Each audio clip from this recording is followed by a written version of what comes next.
घाटा ड्रामे में अब क्योंकि रानिया एक्सपेक्ट कर रही है तो दानिश को इस पर भी बातें करने का मौका मिल जाता है। रानिया वैसे कौन सा उनसे जान छुड़ाना चाह रही थी या उनको छोड़कर गई होती है, हालांकि उनका रवैया जानवरों से भी बदतर होता है। तो अभी भी दानिश को ये लग रहा था कि इसको मौका मिला तो ये भाग जाएगी। इस खबर के बाद दानिश ये कह रहा होता है, अब तो तुम चाह कर भी ये घर छोड़कर नहीं जा सकती। तो रानिया हमेशा की तरह वही जवाब देती है कि इस जहन्नुम से वैसे भी कौन जाना चाहेगा, बाकियों का तो पता नहीं, लेकिन तुम और तुम्हारे घर वालों ने जरूर जहन्नुम खरीद लिया मेरे साथ जो तुम लोगों का रवैया है। दूसरी तरफ सना की तो निकल पड़ी। हमजा की माँ सना से इम्प्रेस होते हुए उसके ढीठ पने और उसके ख्याल रखने के तरीके की वजह से वो उसका हाथ ही मांगने आ जाती है। इस पर सना की माँ की आंखें, मुंह सब कुछ खुला ही रह जाता है और सना का भी तकरीबन यही रिएक्शन होता है, क्योंकि वो शुरू से ये सोचती आई थी कि वो कहाँ अमीर लोग और हम कहाँ। हम सोच जरूर सकते हैं कि हम अमीर घर में जाएं, लेकिन सोचने से कुछ नहीं हो जाता, तो इसलिए उनके वहम गुमान में भी नहीं होता कि वो इतनी जल्दी उसका हाथ मांग लेगी। यूं सना के दाव पेच उसी की आंख में चलते चले गए और सब कुछ उसी के मुताबिक हो रहा है। इसके अलावा हमजा की माँ उसको ये बताती है कि मैं तुम्हारा रिश्ता लेकर जा रही हूँ सना के लिए। तब वो फिर से रानिया की मोहब्बत के गुन गाने लगता है कि आप तो जानती ही हैं मैं उसी से मोहब्बत करता हूँ और मैं उसके अलावा किसी से ना मोहब्बत कर सकता हूँ और ना ही शादी।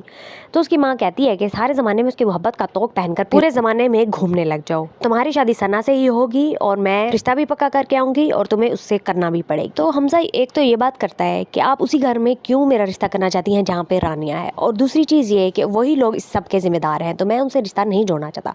लेकिन उसकी माँ फिर भी उसकी एक नहीं सुनती, क्योंकि अब उसने सोच लिया है कि उसकी बाजू की मजूरी की वजह से भी सना उसके आसपास मंडलाती रही और उसका इतना ख्याल रखती रही, उसको इमोशनली स्टेबल किया, तो शादी के लिए भी वही उसके लिए बेहतर होगी। हमजा मानना तो नहीं चाहेगा, लेकिन अपनी माँ की इन बातों की सुनने के बाद क्या वो एक्सपेक्ट भी कर रही है, वो हैरान हो रहा होता है, तो अपने माँ के दबाव में आके भी करेगा ये शादी और रानिया को दिखाने के लिए भी। अभी ये ड्रामा काफी लंबा जाने वाला है सना की हमजा से शादी होने के बाद, और इसके अलावा रानिया और दानिश के दरमियान भी अभी बहुत से तमाशे होने बाकी हैं, जिसके बाद ही उनके दरमियान तलाकें होंगी। बाद में हमजा और रानिया कहीं जाकर मिलेंगे।